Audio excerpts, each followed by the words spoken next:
This is countdown time. All of us are waiting for the Miss Universe pageant Saturday, November 18th. So all of us will be rooting for our favorite queen. So good luck to all of them. But as you know, the Miss Universe organization filed for bankruptcy on November 9th. As I've said before, at least here in America, the organization has been losing money. The business model is simply not working. It consists of broadcast, sponsorships, and ticket sales. And so right now, it's simply not working. I have a weird idea. Let me know if you think I'm crazy or not. So I'm going to use the Philippines. And so that's why I sort of titled this, the Philippines will save the universe. Here we go. As you know, in 2015, Pierre Wartzball was crowned Miss Universe. That was a year they got things switched up. So her advocacy was HIV, AIDS awareness and prevention. In 2018, Catriona Gray was crowned Miss Universe. Her advocacy was women's rights and preserving indigenous culture. In 2023, let's just say, for the sake of my example, that Michelle D wins. Her advocacy is autism awareness. The Miss Universe organization has placed a higher degree on advocacy. But yet, when I see what they're trying to do for the future, I happen to find this great article that explained a few things to me. And so they're looking to expand the business of Miss Universe. They're looking at skincare, spa, as well as travel. But my question is, if you're placing a high degree on advocacy, why aren't you including that in a possible business model? This is how it would work. You would have an actual footprint on the community. Let's just say right now they are in El Salvador. I don't know if they're doing this or not. So pageant patrons, if you know more about this, please let me know. So then that way I have a few more ideas as well. But this was the first one that came to me since the advocacy has become a huge part. One, are they making a footprint in that community? Something as simple as one, feeding the homeless, or two, going to a school and reading to kids, or three, gathering backpacks or school supplies for the kids or something like that, going to a women's shelter and volunteering at the women's shelter. Are they doing those things that people can say, oh yeah, that's the Miss Universe organization? They're putting their money where their mouth is.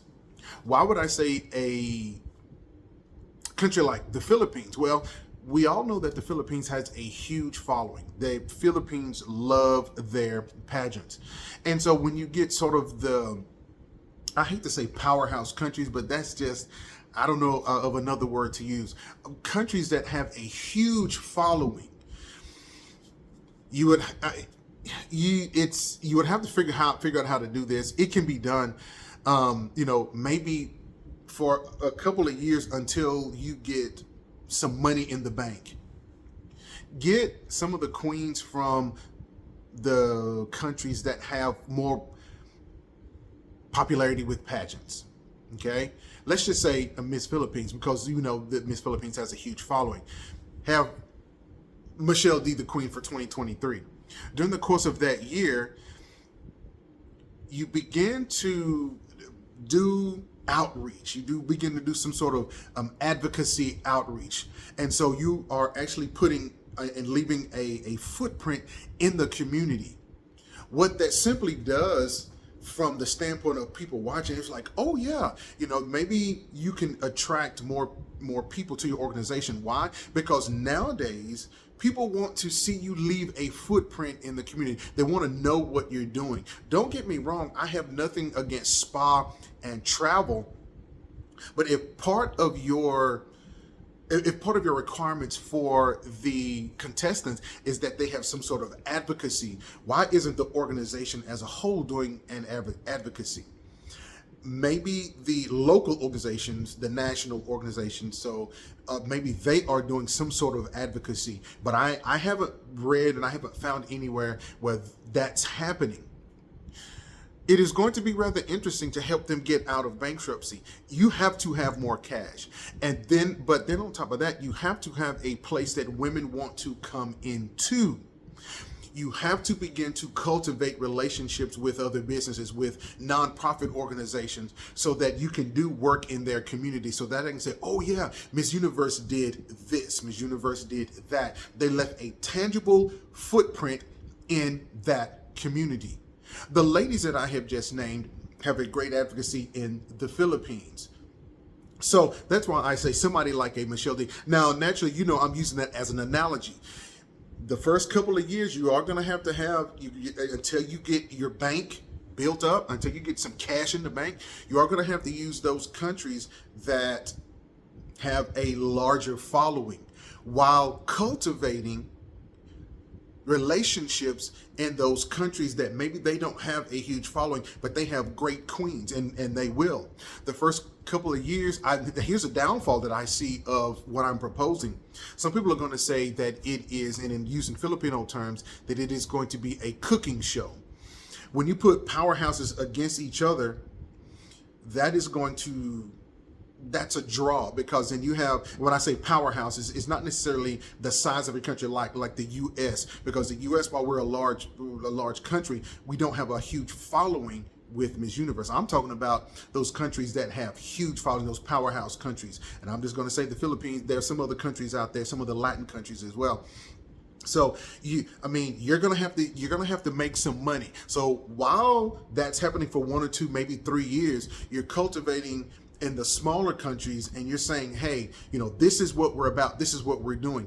And the hope is that you can draw more people, you can gain more followers, because nowadays people want to know, what are you doing for society? What are you doing for your city? What are you doing for your country?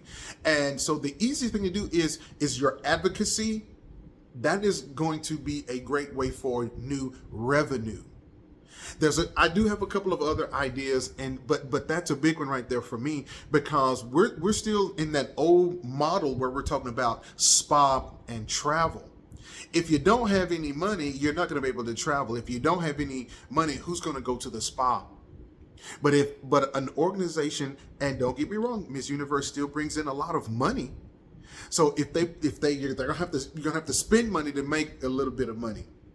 You're gonna have to spend a little bit of money to make huge amounts of money, because what you're doing is you're cultivating relationships. You're cultivating relationships with maybe some of those smaller countries that don't have the following, because in a few years, you can't keep putting just the big powerhouse countries against each other. Yeah, for the next 2, 3, 4 years, you'll have to, because when you put them against each other, you're gonna have the I don't want to say fights, but you'll have the arguments on YouTube, Facebook, IG, whatever.